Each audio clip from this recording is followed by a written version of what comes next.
कुछ प्रतिज्ञाएं समय नहीं भूलता, कुछ प्रण जन्मों तक पीछा करते हैं और कुछ इंसान एक उद्देश्य के लिए जन्म लेते हैं।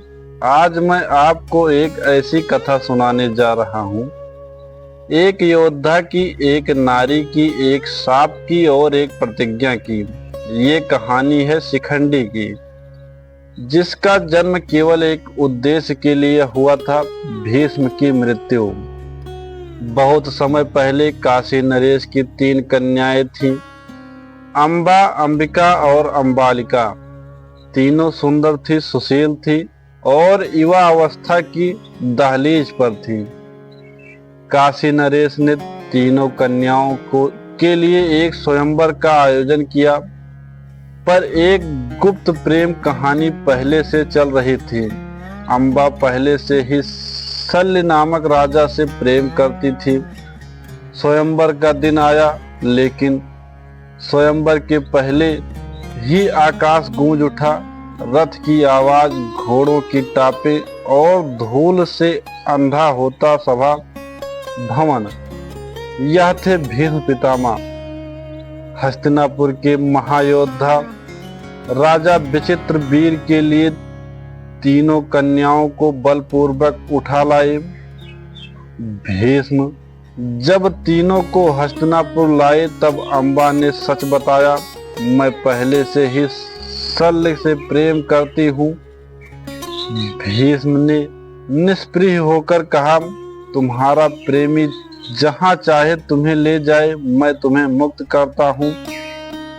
अंबा अपमानित होकर शल्य के पास गई, लेकिन शल्य ने उसे स्वीकार नहीं किया।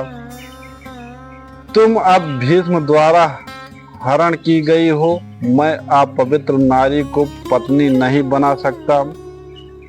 उस दिन अंबा टूटी नहीं, वो तपस्या में बैठी और प्रतिज्ञा की, मैं एक दिन भीष्म की मृत्यु का कारण बनूंगी, चाहे इसके लिए मुझे जन्मों का इंतजार करना पड़े।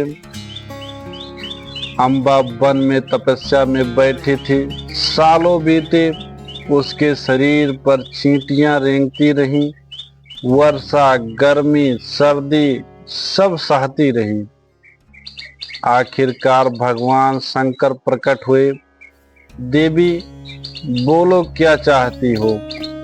भगवान, मैं भीष्म की मृत्यु का कारण बनना चाहती हूँ। शंकर मुस्कुराए, तुम्हारा उद्देश्य पूर्ण होगा। तुम अगली बार एक राजा की संतान बनोगी और तुम्हारे भीतर यह स्मृति जीवित रहेगी। अब कथा पहुंचती है पंचाल राज्य में। राजा द्रुपद की रानी को संतान प्राप्ति हुई।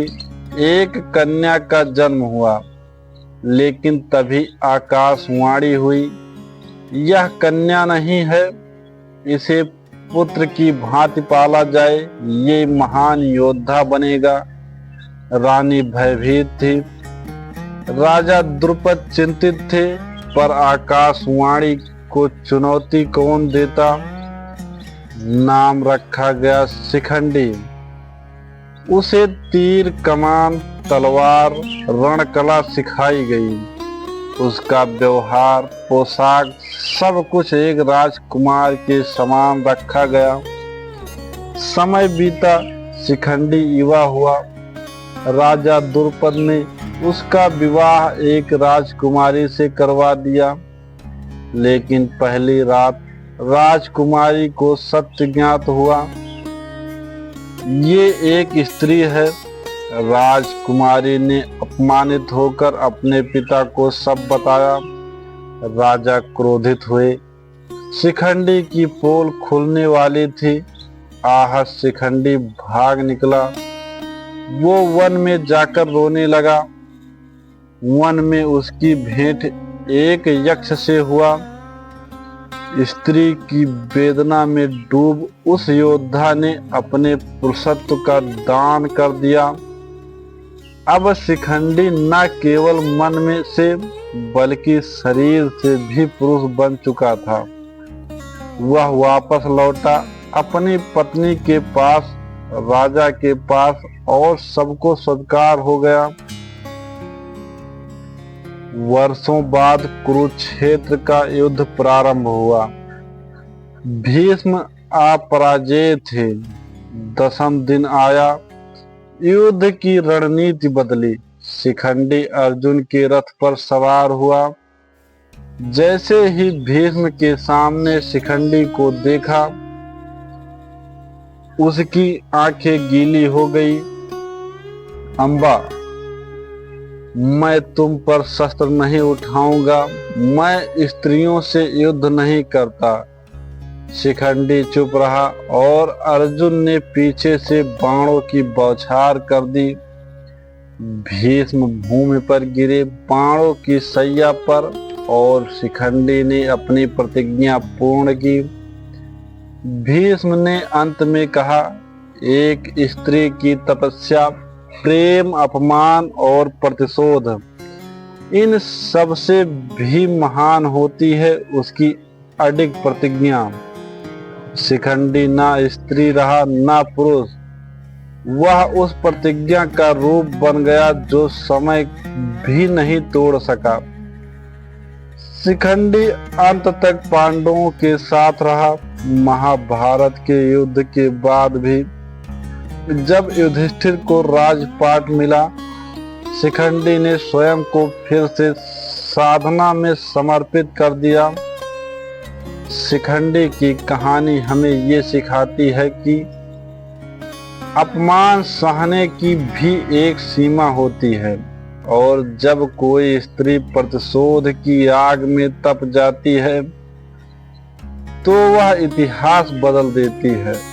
यह केवल प्रतिशोध की कहानी नहीं है, ये संकल्प, तपस्या और न्याय की अमर गाथा है।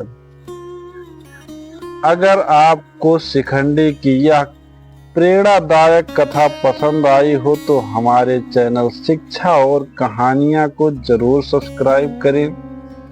हम आपको इतिहास, दर्शन और जीवन से जुड़ी अनसुनी कहानियां इसी तरह सुनाते रहेंगे। शिखंडी एक योद्धा, एक स्त्री, एक पुरुष और एक प्रतिज्ञा का नाम है। जय श्री कृष्ण।